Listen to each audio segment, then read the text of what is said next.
Hello, Lisa here. Welcome back to my channel. Welcome to this, I don't know what to call this. We're going to call it a walkthrough, I suppose, because that's my favorite word. But walkthrough of the Book of the Dead Oracle by Cilla Conway. I have already done a little sneaky peek at this deck, and I have already talked about it a little bit with the Unicorn Fam channel members, but I want to do a thorough walkthrough and give my impressions of every card, and I want to do that with you guys here today. I am very excited about this deck. As I've mentioned to my members already, I don't know why I didn't just buy this when I bought the Shimmering Veil Tarot by Cilla Conway. In fact, let me grab the Shimmering Veil Tarot so I can have it handy while we talk about this deck. The Shimmering Veil completely stole my heart. There's something about this artwork that just gets right into spaces, similar spaces to me that my soul cards get. In fact, I even showed it with the soul cards in my walkthrough of this deck, and it was just astounding, the kind of stuff that was coming through. So, but I guess I didn't know that until I got it in. Still, when I ordered this, I had already been exposed to the Book of the Dead Oracle. I had seen it on Kelly Fitzgerald's channel, the Truth and Stories channel, and oh my gosh, there was a couple cards in here that I was like, I need to buy this right now. And I was like, no, don't be ridiculous, Lisa, because you have another deck that does this. Sorry, I'm all over the place. Let me back up. I'm going to keep the Shimmering Veil to the side here. We don't need to get into that right this second.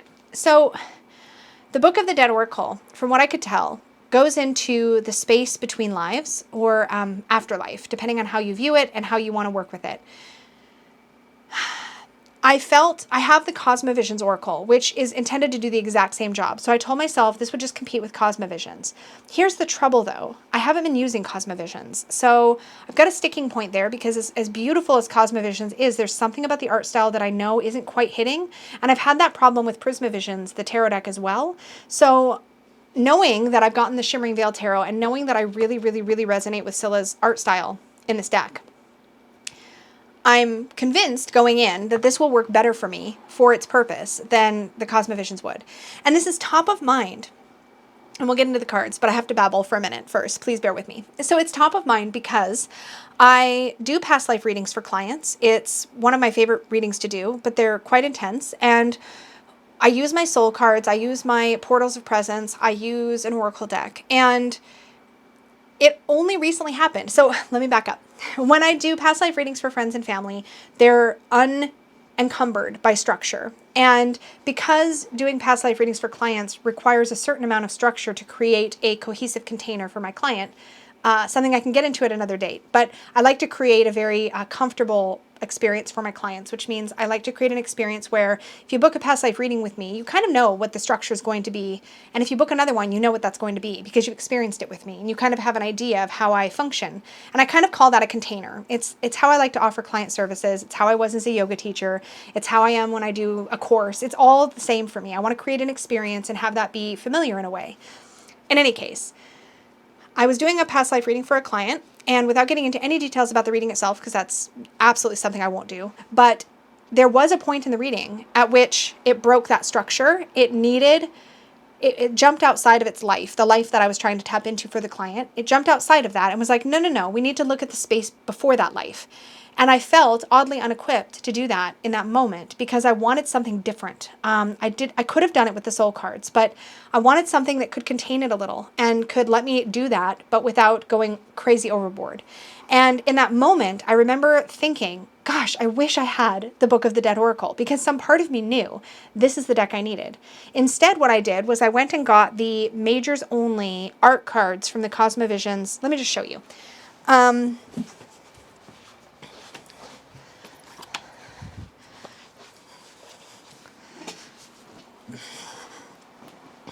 So I went and got this deck, which is the Cosmovisions Oracle art cards. So it's just the major arcana. And the reason I got this and used it in that context is because it's the Cosmovisions Oracle deck, which looks a lot like what is this. It's just smaller. And it's the majors only. But they have a little write-up on the back. Because the thing about the Cosmovisions Oracle is that if you don't know what the swan is supposed to be, you're in trouble. And I don't like doing the guidebook thing in readings. I'm not unwilling to do it in the right context. But it's never something that feels good to me personally, unless that right context is in place. And so this felt okay to do, right? So So this talks about the swan and like the point at which you're at in the journey. So this worked. And in fact, this has been kind of a beautiful little experience to work with just the art cards. So that was kind of neat. It did fill the purpose, but I realized that the Cosmovisions Oracle, the full deck, would not have done the job that I needed done in that moment. And so this was the closest thing I had at that time to the Book of the Dead Oracle. So after that reading, what did I do? I ordered this because I was like, I obviously have this space that I feel like nothing else can quite perfectly fill, right? Even this, while I will use it, again, I think I will, this will be a part of my practice, I think. It's only 22 cards, so it is, of course, more limiting just by the number of cards it is. Whereas this deck is, does it say how many cards on here? I don't know if it does. We'll check, but it's more. that's the point. It is a full deck as opposed to just like a little majors only. So anyway, this is a long preamble to say, this feels like it's needed for a very specific purpose. And I remember just staring with rapt attention as Callie at the Truth and Story, and I'll link her video down below because she did an incredible job. But when she went through the deck, I just had so many moments where I was like, oh my gosh, this aligns with my view of what happens between lives. There are things, I have already peeked at this, by the way. There are things that Cilla Conway says in the book that don't fully align with how I view this space. But the cards leave room for that to be interpreted, right? And the guidebook, for the most part, does agree with how I view this part of the afterlife and how it aligns with my own beliefs about reincarnation. Again, there are some deviations, but I expect that in any deck like this. So in the guidebook is beautifully done. So there is a structure to this that speaks about the various paths. This is what I wanted to see. There are 48 cards. Okay. So in Cilla's structure for this, there is here's where she talks about the 4 paths. So there are 4 paths in this afterlife sort of experience in the structure of this deck, and each one after one gets progressively a little more challenging. And this is all based on how you've lived that life and kind of how you've gone out of that life and all this kind of stuff. There's things to be dealt with, right? And this makes sense to me because, of course, if you've been a total tool in this life, you're going to have stuff you got to deal with in the afterlife. That just makes sense to me. And then obviously the deeper or the further on you go. So the 4th path is going to be for the really bad stuff. Like you've done really bad stuff. Maybe there's a hope for rehabilitation, but you're going to have to face some stuff and it's going to be hard. So that's the structure of the deck. The first path being like this, sort of, I guess the ideal in a way. So it is split into 2 piles in this beautiful double ribbon situation in the box, which is sturdy. And it says the journey from death to the light. And this is kind of really what I feel about reincarnation and such. Is that my beliefs center around, and everybody's beliefs on this will be different, so grain of salt and all, but my beliefs about this sort of center around the idea that we go into the life that we're in to learn some stuff and to grow and develop. And if we do grow and develop, it's much like school, and you pass that grade and you get to do it again, and this time grow and develop a little further and so forth. So it's a progressive system. If you don't learn, you get thrown back a grade or 2 or 3 grades, and you have to kind of repeat some lessons, right? That's kind of overall how I see it. And I feel like there's space for that interpretation with the way that this deck covers that post-life environment. And I love that. But it really stays focused in that space between lives, in the space after life. It doesn't focus on the life itself, but rather where a soul is hanging out after and what they're working on, what they're learning. And so in that way, this deck feels specifically suited for mediumship type work. In the case where, say, I wanted to where I wanted to touch base with, say, a departed loved one and find out where they're hanging out, are they learning the lessons they need to learn, bring myself maybe some measure of peace or understanding. And what I like, and this is going to sound complicated, what I like about this is that because it covers those 4 paths, including the more challenging ones, it could be helpful to understand that, to kind of face the truth or the reality of where that soul might be in this moment. And I would not recommend this kind of work to just anybody willy-nilly. For starters, it would have to align, in my opinion, it would have to align with your personal belief structure to make sense. And if it does, and this feels good or it feels aligned, then it would be about figuring out how to work with it. And in my opinion, this is the kind of deck I would not work with lightly.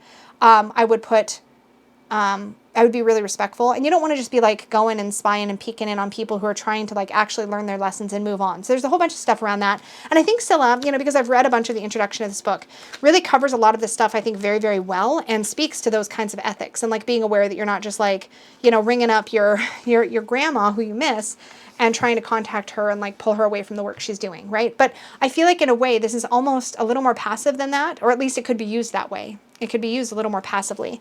And I realize we're down some rabbit holes here, and I hope you're enjoying the ride because I'm really speaking from a really authentic place right now. But just, I feel like there's a space for this if used mindfully and appropriately, and with full understanding that you might hear something you don't want to hear working with a deck like this. But I feel like this is the kind of work that's really important. And yeah, if done respectfully, could really be wonderful and help us to understand and access information that's helpful. Okay. So enough babbling. We're going to go through the cards. I may refer to the guidebook as we go through. We will see. But I wanted to highlight these gorgeous backs, which have this golden color on them, and then this beautiful, like, kind of brassy gold border on it, which is captivating. When it catches the light, it's absolutely beautiful. It literally looks like liquid gold almost. It has a slight rainbow effect. It's really, really pretty. And just like the Shimmering Veil Tarot, which, you know, I said what I said about it, but, you know, it feels like the same cardstock, like pretty much identically. Oh, and this deck is gilded in that same kind of almost rainbowy gold. Whereas this one is in a rainbowy silver, the Shimmering Veil. You can tell that the art style, I mean, it's the same artist, but I've seen some of Cilla's other decks and they don't all feel like this to me. Her previous decks didn't have this kind of quality to them. So I wouldn't say that all of her work is identical because it really isn't in feel. Gosh, I love that Queen of Cups. Okay, anyways, we're going to put this away. This is not needed right now. But obviously these two decks would work, I think, would potentially work very, very powerfully together. Let's just get into the cards because I'm having a hard time focusing and I want to do a little tour of these cards like right now. Okay, so we're going to work sequentially through the cards. And I'm going to share my vibes without referring to the guidebook as much as possible so that I can give you... This is one of the things that I appreciate about this deck is that I feel like I can just work with it intuitively. Have some water. So we begin with death. And death, of course, is the end. And I feel like this painting for death is really powerful. I think it speaks to that sort of, it almost looks like dark curtains falling down over life, which I think makes a lot of sense. I feel like there's this fade out experience, right? So I like that. And then we have from death, the spirit rising. So spirit rising from the body, returning to source in whatever way that you see that.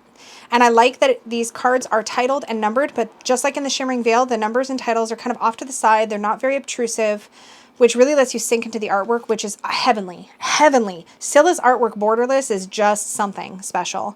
So we have the passage, we have that sort of lead to the bright white light at the end of the tunnel. We've heard this corroborated by many a near-death experience report, and Cilla talks about doing some reading about those experiences and shares some experiences of her own, not necessarily specifically NDE, but some stuff that gave her similar experiences. So I feel like she really did her best to portray this in a way that would feel resonant, and I think she was successful, in my opinion. The greeting, so that initial greeting by source is what I see here. Life review. This is so powerful. I can't imagine death without this process. I feel like this would be natural to either with a guide or a mentor or spirit or an angel or however you view this, to look back on your life and review it, to look back and you know, take accountability, good and bad, right?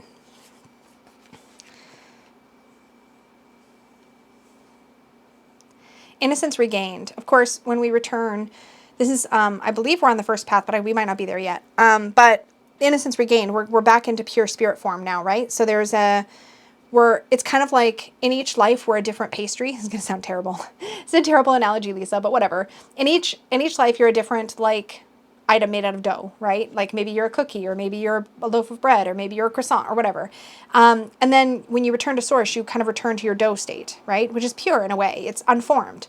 It's deformed. That's the wrong word, but I hope you understand what I mean. Unformed. It's unformed, not deformed. nonsense. I'm speaking nonsense, but hopefully you're following me. But this makes sense to me. I feel like it's like all of these spirits together, kind of like all returning to their original state. This is such a beautiful card and so emotional to look at, but the idea of reunions, we have this moment to get to see those who we miss and we've lost. Oh, I can't hover there. I'm going to start to cry. It's a lot, right? And then we have the first garden. So beautiful. This to me speaks to like where when I imagine what the rainbow bridge is when we talk about losing a beloved pet, it's like, this is where I imagine they go, is to this garden. It's gorgeous. The Shining Tutors. This is a very angelic vibe to this card, but of course it's not given that name, which gives it a lot of expansiveness to be used by people who might view these beings in different ways. Could be viewed a number of ways. I have a specific way that I'm viewing one that is not specifically angelic, and I feel like I can see them in this card. It's hard to define, but I hope you understand what I'm saying. There's openness here to how you could view it, but you could also very clearly see an angel there if you wanted to. The Shining Tutors. The reality of form. So I'm going to check the guidebook on this one because I almost feel, this almost feels slightly out of place. So I'm just curious. The Shining Tutors open the spirit's eyes to the reality above and beyond anything they could have experienced on earth. The Greek philosophers, particularly Plato, called this the realm of forms or ideas, a realm that contains the non-physical essences of all things, and that everything we experience in the physical world is merely a facsimile of these unchanging essences. So we get to see the truth of reality, not so much the reality we experienced in the life that we were living, but the greater reality that is mirrored in the life that we live. That's super interesting. I love that. Unification, which I think, like in my brain, I'm looking at that as coming home to ourself, like reuniting with ourself. But let's see what it says. Oh no, two spirits. Yes, two spirits, one gold and one blue, are here fusing into one. This unification is both spirit and soul. So above them we see the unified being with a halo of both gold and blue. Feathery lights shimmer around. Painting the image, I realize how judgmental we can be when we ascribe colors. Gold halo good, blue halo less good. But how can we know what the afterlife colors mean? My terrestrial human palette is so limited, while the colors in the afterlife must be utterly different. So it talks about fusion and unity and non-duality. So moving away from duality back into non-duality. Unification makes sense. The dance of creation. So beautiful. I just feel like there's this connection with the one or the all or the universe. It's incredible. And what she's captured here is beyond words. Second path. So that was the first path. It's all very beautiful and bright and shining. And then the second path, it gets a little bit murkier. And I believe the second path is akin to like a limbo. Is that right? Or is that the three? Let's see. So the first path was the ones we just went through. These souls will be the least numerous, those rare spirits who have reached a level of awareness where they understand, have deep compassion, and are always prepared to help their fellow humans. So there's a little, we might call them saints. So this first path where you have, I think starting at, where does the first path, hold on. Okay, I just kind of had to remind myself. So the first path, which really is everything after death and spirit rising and the passage, I'm assuming that greeting, life review, maybe even right here. So I think I would guess innocence regained, and I'd have to really dive into the book to confirm. But I believe innocence regained, reunions, first garden, or maybe even it just starts at first garden. I'm not sure. This is like the rarest of the rare. These are the spirits that, I don't know, this is her view. I don't know that I fully align with that. I think we might go through some of those stages regardless. But the first path is kind of like the saintly people, like the people that have like evolved to the point where maybe they don't need to reincarnate. That's kind of almost how I take it. Whereas the second path is the more common experience for most. We start with confusion. And then the first dawn, so beautiful, like where we arrive and we see the sun rising. Flying in our spirit form. Bee dance. This one always stands out to me as the one that doesn't seem to belong in the deck. But let me just see what it says here about the bee dance. Having been soothed by the flight, the spirit can return to the green valley. Following the bee, she flies off to a display of deep red poppies, where the bee is already busy loading up with nectar. Every now and again, the spirit looks around at the vivid meadow flowers, relishing the buzzing of small insects crawling amongst the blades of grass. It's possible to imagine herself on that scale, listening to the bees humming as they collect honey, and letting the ants and beetles investigate her while multicolored butterflies alight on her head. She catches her breath in wonder as she realizes this is the sort of experience she missed in life. We know instinctively that this realm lies just a microscopic breath away on Earth. No wonder the poets and philosophers say that the afterlife realms are a fold in the fabric of space. So just a moment to sort of soak in the beauty. This card right here almost makes me cry to look at it. This is the one that really, really hit me hard. So it says further up and further in, because this is where this soul is going, is further up and further in. But this language specifically reminds me of a specific scene from the Chronicles of Narnia, which has a very, has some scenes in it that really bring you into a space that you could, that is the afterlife.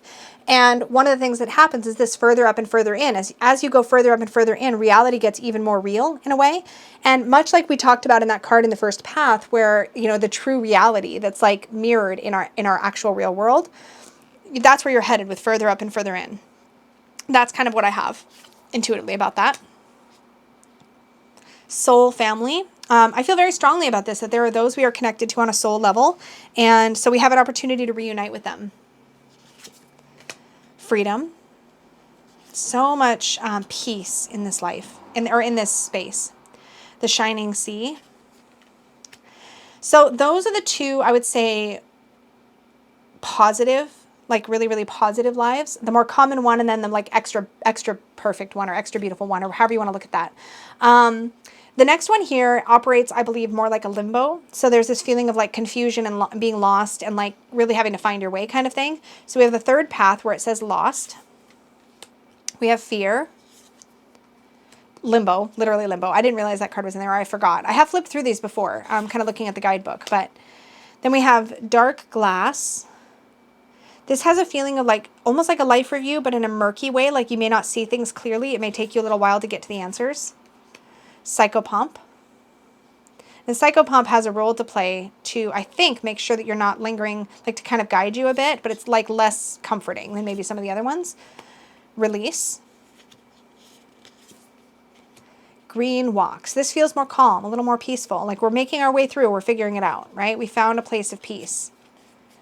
And then gratitude. And I feel like at gratitude, we would have an opportunity to perhaps move on to the second path from here, right? That's what I'm feeling. It's like you move through this and you recognize what's possible and you kind of learn your lesson, and then you're able to like maybe move up to the second path.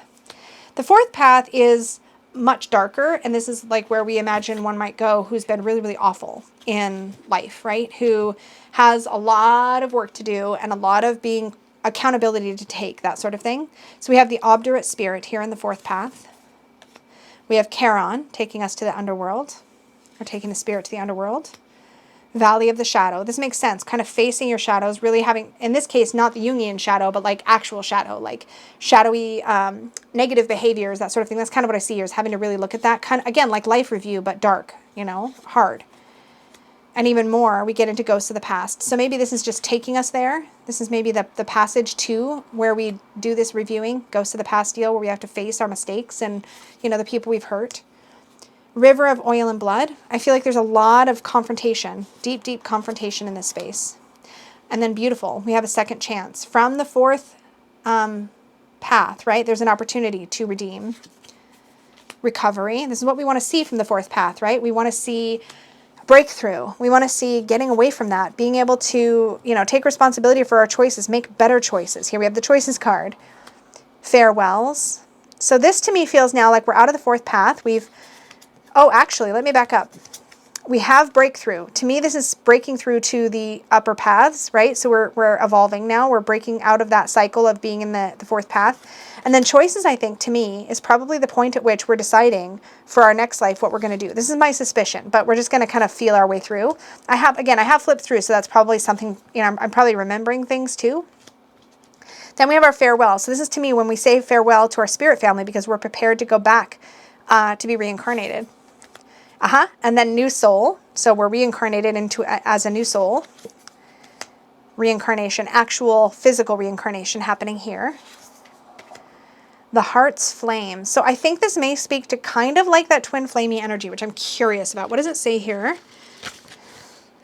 The one place all paths have led to is that of the heart, of a deep love that is never romantic or unrealistic, but arises in and always transforms the soul. The image shows two golden flames held within a larger white and rose-colored flame. The heart's energy, everlasting, crystal clear, and beautiful. We on earth can only imagine that clarity, though we might wish our loved ones here on earth could be that transparent. There are, of course, a few miraculous humans who seem to reach this state while still alive. The rest of us have a more difficult time trying to learn our life's lessons first. So speaking to like the true, pure love of the heart. Group soul. So this reminds me a lot of Soul Family, but more linked, right? So almost like maybe people who reincarnate together, that sort of thing. The Rainbow Bridge. I can't think of the Rainbow Bridge and not think of pets, but I'm guessing that Cilla has a more expansive definition for it. Ah, yes, you might have thought, this is what she's talking about. When the souls reach these higher levels that nothing much needed to be done, but in the afterlife, each step takes the souls further up and further into awareness. Here they have reached what I'm calling the Rainbow Bridge, which allows them to pass over into the highest levels, into the very center of creation itself. So this is kind of the bridge to beyond where the first path is, the bridge to ultimate oneness with creation, the idea that you don't need to continue to reincarnate at this point. Like you're essentially, you're done. And then, of course, we have the higher realms that the Rainbow Bridge takes us to. The Crystal City. Oh, just the imagination I have. The vision I get when I think of this is just, The Cherubim. I don't remember what the Cherubim is.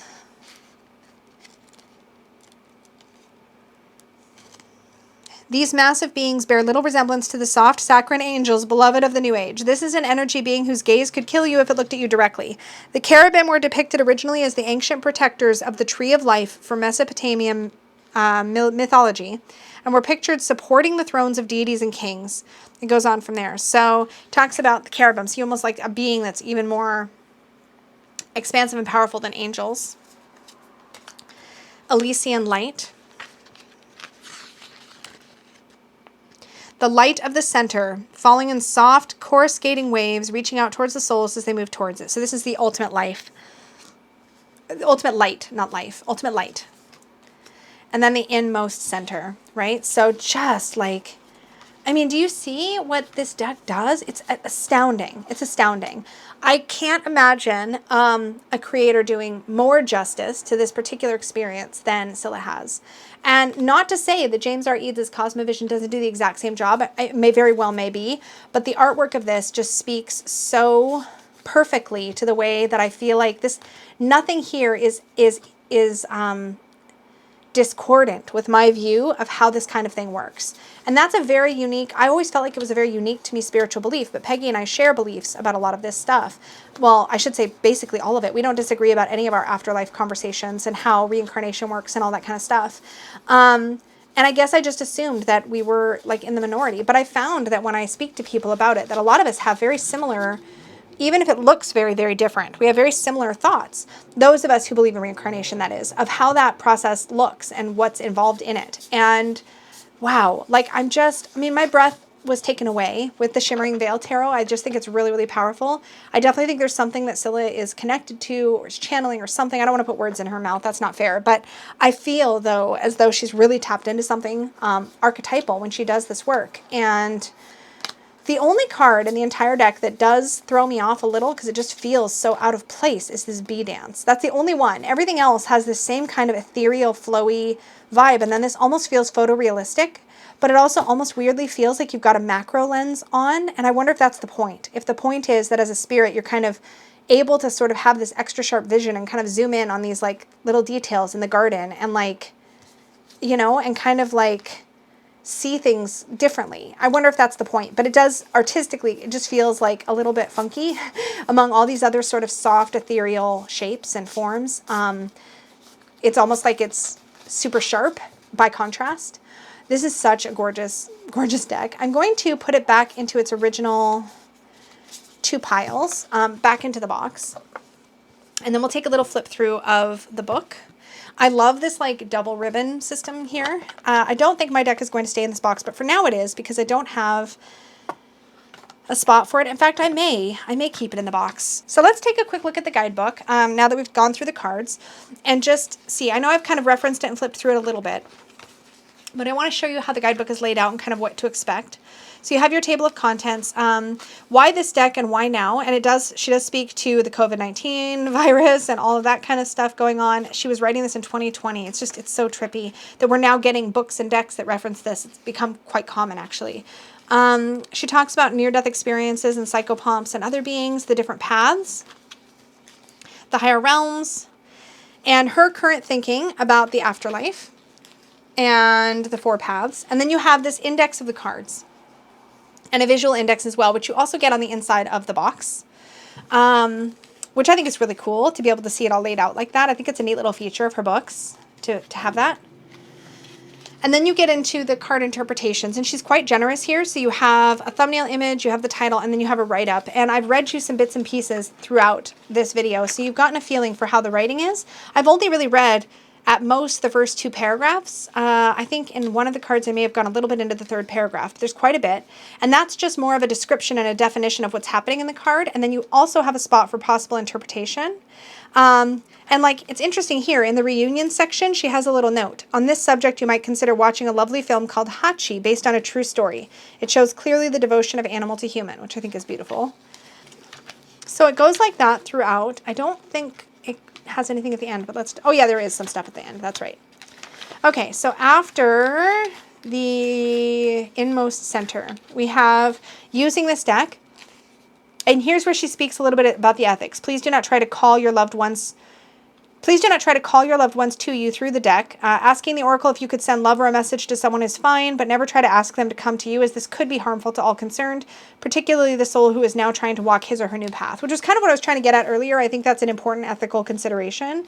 Obviously, make the decisions that feel right to you, but just I thought it was a really thoughtful thing to include here. And then she has a bunch of sample readings. She talks about difficult readings, that they're not all going to be sweetness and light. You obviously could ask about somebody and get some 4th path cards and just be really disquieted by that. And I think that's something to be very, very, very conscious and aware of if you're going to work with a deck like this. Talks about reaching out to a beloved therapist. Here she gives samples of different kinds of readings, basically. So there's a family reading she does here. She talks about what she draws and kind of how it comes through in the cards. And not all of these are like post-death questions. Like she has one here about reading for a client's life purpose, reading about the soul's needs. Sorry about all the traffic noises, you guys, but it's really feeling good, the fresh air, so I'm leaving it. But yeah, so... And then there's a grounding meditation, which I think is really thoughtful to include, as well as some resources in the back and some books on near-death experiences, including a Netflix series called Surviving Death, which is interesting. I might have to check that out. But really, really a powerful tool, and one that I don't feel like I will use lightly. I'm really excited to work with it, but I have a lot of reverence for it because I feel like it's done very thoughtfully, and I would want to use something like this very, very thoughtfully. But I'm so, so glad that I brought it in. I think it's exactly what I need for those moments when I need it, if that makes any sense. And really, I feel like this is something that I may find myself reaching for as an occasional need when I do past life readings. I don't think it's often. I've been doing a lot of past life readings in the past year, and I've only felt that true need to have a deck like this once. So that gives you an idea of the commonality of it. It's not common. And so in that way, I guess this deck is a very indulgent thing for me to have. But I felt like for the need that I had for it, it would have already paid for itself in value, if that makes any sense. But Cilla's work is absolutely stunning. Of course, we're going to take a quick glance at the Shimmering Veil again, because I just want to. This is such a beautiful deck. And this is a tarot follows the full tarot structure. It's a beautiful intuitive read. If you're drawn to this artwork, man, I mean, wordless. I have no words. There's something deeply spiritual about Cilla's work. I'm in love. It's so good. But yeah, if you're seeking depth, and it's just wonderful. Anyway, that is the Shimmering Veil Tarot. Cilla's writing is excellent. Her artwork is beautiful. Anyway, thank you for coming with me for this exploration of the Book of the Dead Oracle, and for listening to all of my babbles and about my spiritual beliefs and all that kind of thing, because that got quite into some quite personal places, but also some quite deep places. So thank you for coming along on this roller coaster ride of a video. I really appreciate you being here and listening to me babble on about such things. It's really fun to be able to talk about it, and I'm really excited to have this in my hands. I will definitely keep you posted if I end up working with it. Again, I'm sure I'll mention it in a show and tell or something like that if it comes up, because that's kind of when I tend to report back on what I'm using and how it's working. But for now, thank you so, so much. And an extra big special thank you to my Unicorn fan members who are supporters of the channel. I thank you and appreciate you all so much. For all of you watching right now, putting your eyeballs on this space, hanging out and watching an entire video, commenting, liking, subscribing, clicking the bell, all of those things are incredible ways to support the channel. And I appreciate you for those things so, so much. And just for being here so that I can not be talking into an echo chamber, because that's no fun. So thank you for being here and sharing all of this with me. I would love to hear your thoughts on the Book of the Dead Oracle. Do keep it constructive. I know that we will all have varying beliefs around this sort of thing. I've shared mine, but I, of course, understand that we will all look at this sort of thing a little bit differently. But what a powerful tool. I'm just very grateful to have it. So thank you all so, so much, and may your magic always shine from the inside out. Bye, everybody.